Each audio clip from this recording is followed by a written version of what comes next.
I don't think there are two more contradictory terms than CEO and chef, but I'm just grateful to be here and not have to follow Mike Sorrell. My definition of hell is having to speak after him, which I've done very non-eloquently several times.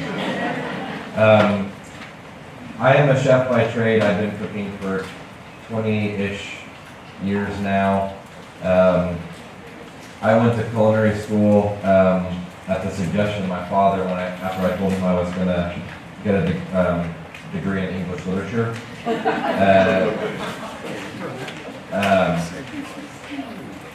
When I was in culinary school, I had one objective, one goal, and that was to become an executive chef and own my own restaurant. In 2007, I did that. I sold my house, took all the equity out of it, took out a loan and bought into a restaurant. You guys from the Federal Reserve, keyword there is 2007. I went from thinking I achieved my goal to thinking I was one of the world's biggest idiots because the economy was obviously tanking, restaurants were closing left and right. However, for me in my first year of ownership, I grew the business 38%, and the magazine here in Dallas nominated me as best up-and-coming chef. So I immediately reverted to you smart man. That first year I also taught 8 kids in juvenile detention how to make ice cream for an ice cream competition at the Dallas Farmers Market, and was highly disappointed in myself for how I had stereotyped them before I had ever met them, and was completely blown away by how brilliant and amazing these 8 kids were. When I say I taught them to make ice cream, these 8 young men, raspberry was a flavor of candy to them. They had never tasted or seen a fresh raspberry, so you can imagine their sentiments when I asked them to eat fresh tarragon. They thought I was having them eat grass. But we made ice cream 2 days later. We're down at the farmer's market, and these kids are competing against college culinary students, and one of them actually won the entire competition. But when he won, the only person in the entire universe that was more excited than him was me. He told me that when he got released from jail, he was going to get a job at a restaurant, and asked my professional opinion on whether that restaurant should be Wendy's or Chili's. And I professionally told him whoever hires you first. And I just drove home that day realizing that he was never going to make it to Wendy's or Chili's. That the deck was stacked against him, the system was rigged, that his life was the determination of choices that were made for him before he was born, as was mine. The color of his skin, the family he was born to, the socioeconomic class he was born to, the educational opportunities he was born to, those all affected his path. And it was the same for me, and I thought it's not fair, and somebody needs to do something. And thus the idea for Cafe Momentum was born. Cafe Momentum is a 12-month paid post-release internship for young men and young ladies exiting Dallas County juvenile detention facilities. In addition to working their way through all of the stations in the restaurant, we also have an entire team of licensed clinical social workers, case managers that work to build an ecosystem of support around the kids. Why is this important? We've worked with 300 kids since the restaurant opened. 62% of them are homeless. If you're 15, 16 years old and you're homeless, that typically also means you've been abandoned. And the idea that you're actually going to focus on learning at work when you have to figure out where you're going to sleep every night is preposterous. I also would like to point out something very important, which is that currently Eater Dallas has Cafe Momentum ranked as the 3rd best restaurant in the city, which is important because, as I mentioned before, I am a chef, and I have a ginormous chef ego, which has become very fragile because of Yelp, but that's a whole different talk. But it's important because it's done something that we didn't set out to do, but it's done because it's a direct reflection of the kids. It proves that they can and will rise to whatever level of expectation is set for them. As long as you give them the tools, resources, guidance, love, support, hope, and opportunity to get there. And that's why that ecosystem is important, because giving them just a job is like putting a Band-Aid on a waterfall. We have to support them holistically.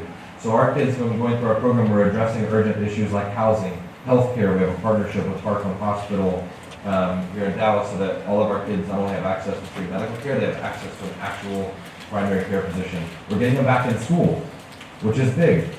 On average, our kids are about 2 grade levels behind, and now they're all graduating, or they're going on to get their GED, but they're achieving some level of academic success. We're putting them through financial literacy training classes, parenting classes. Again, holistically addressing any and all depravity of resources and issues that have affected them, so that as they begin to leave our organization, they've been there for about 10 months. They've been able to identify what their strengths and interests are as they move through the different stations in the restaurant, and they will interview for an externship with one of our employment partners that focuses on those strengths and interests. We do measure success, we do have outcomes, and we start with a baseline outcome, which is recidivism. For anyone that doesn't know what recidivism is, it's a very difficult to say word. That just means reincarceration. In the state of Texas, 48.3% of the kids that go to jail once will be back within 12 months. I'm going to say it one more time. In our state, half the kids that go to jail once will be back within a year. If they go back a second time, they'll spend the rest of their life going in and out, in and out, in and out. And it's a cost. In Texas, it costs us as taxpayers $127,000 to incarcerate a child, with a 50-50 chance that we're going to pay another $127,000 to put them back in jail within a year. With an almost guaranteed chance then that we'll spend between $1.7 and $2.3 million over the course of their life, continuing to reincarcerate them over and over again. And those costs obviously don't include the cost to victims, and most importantly, they don't include the cost to perpetuate a cycle.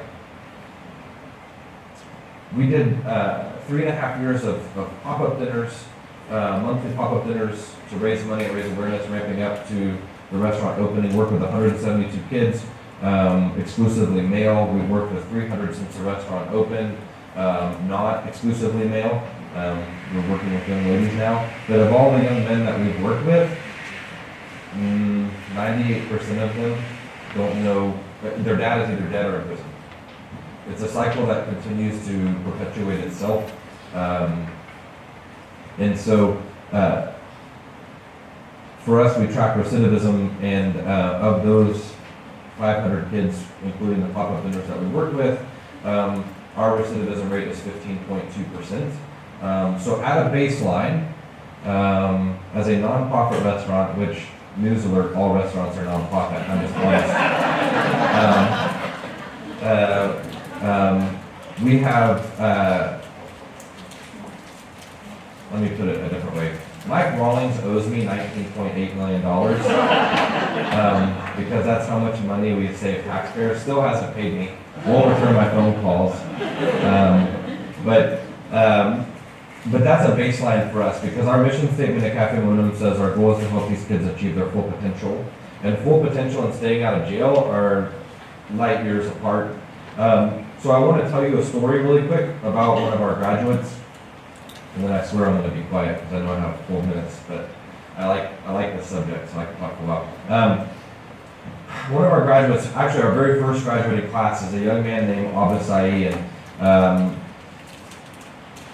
he is the son of Mexican immigrants, which means that they crossed the border illegally, got jobs that illegal immigrants get, got married, started a family, and ended up getting divorced. It meant that he went from living in a household below the poverty line to living in 2 households well below the poverty line. And there's a difference. It meant that he went from living in a bad neighborhood to living in a really bad neighborhood. And there's a difference. It meant that he turned to the streets to accumulate resources, read money, to get the things that he needed to survive.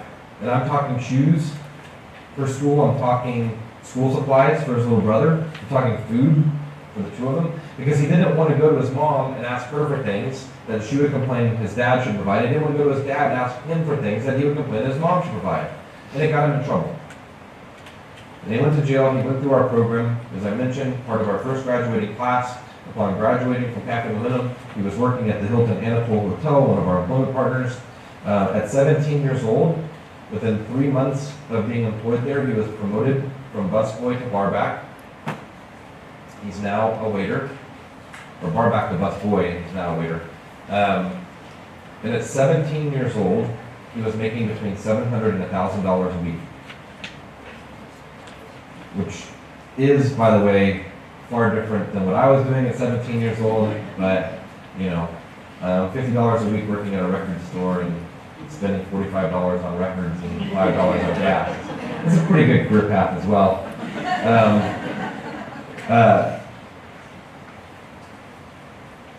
In January of last year, I watched him walk across stage as the first ever high school graduate of his family. He is now in his second semester at Paul Quinn College, where after 2 semesters in community college, he plans on transferring to a 4-year university and majoring in mechanical engineering. What that tells us is that the story is no longer about him. It's about his kids. It's about their kids.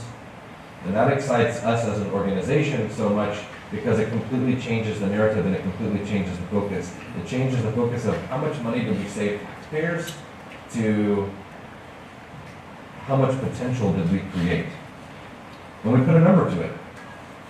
At Cafe Momentum, if we work with 100 kids a year, which we actually exceed, that affects over 2,500 lives across 5 generations. Positively affects over 2,500 lives across 5 generations every single year.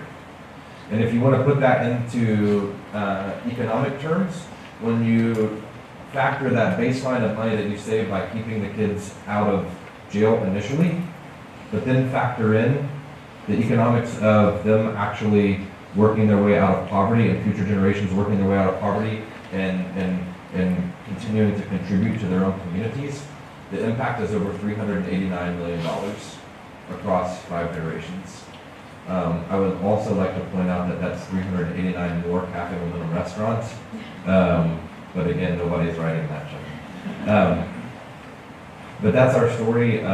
Thank you very much for allowing me the opportunity to speak, and now Mike Terrell has to follow me.